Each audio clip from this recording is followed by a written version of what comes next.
Terapkan strategi baru, Rusia mulai diserang bagian utara dan selatan Ukraina.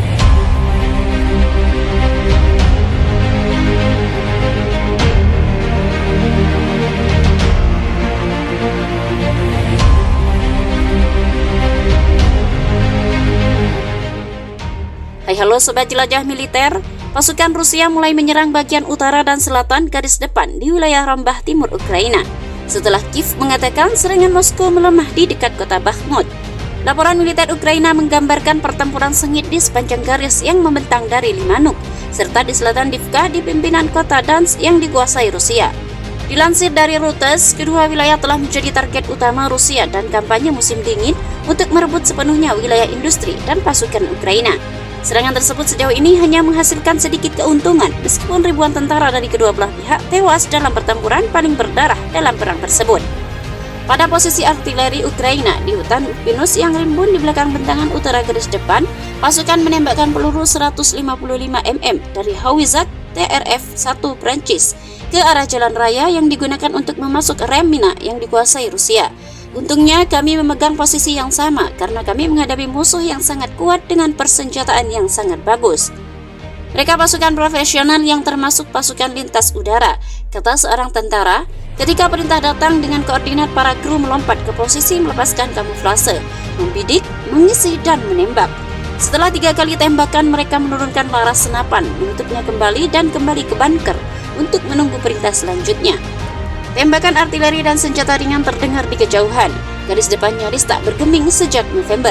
Meski terjadi pertempuran sengit, Ukraina berhasil merebut kembali sebagian besar wilayahnya pada part kedua 2022. Tetapi sejak itu sebagian besar tetap bertahan. Sementara Rusia menyerang dengan ratusan ribu tentara cadangan yang baru saja dipanggil dan narapidana yang direkrut dari penjara.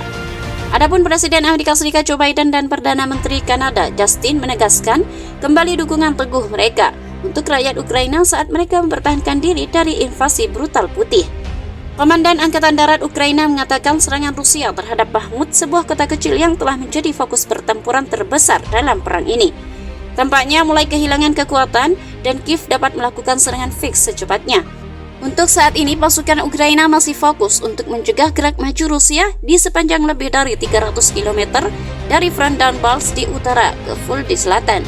Penembakan di FD Cup tidak berhenti mulai dari artileri roket mortir, kata Komandan Militer Afrika Tavria Ukraina Alexei Dmitrievski. Juru bicara Komando Timur Serhiy Karevati mengatakan fokus utama Rusia adalah pada bentangan dari Kupiansk kelima yang direbut kembali oleh pasukan Ukraina pada 2022 lalu. Pada posisi artileri Ukraina di hutan pinus yang rimbun di belakang bentangan utara garis depan, pasukan menembakkan peluru 155 mm dari howitzer TRF-1 Prancis ke arah jalan raya yang digunakan untuk memasuk rem lumina yang dikuasai Rusia. Untungnya kami memegang posisi yang sama karena kami menghadapi musuh yang sangat kuat dengan persenjataan yang sangat bagus. Mereka memasukkan profesional yang termasuk pasukan lintas udara, kata seorang tentara ketika perintah datang dengan koordinat para kru melompat ke posisi, melepaskan kamuflase, membidik, mengisi, dan menembak. Bagaimana pendapat Anda? Silakan tulis di kolom komentar.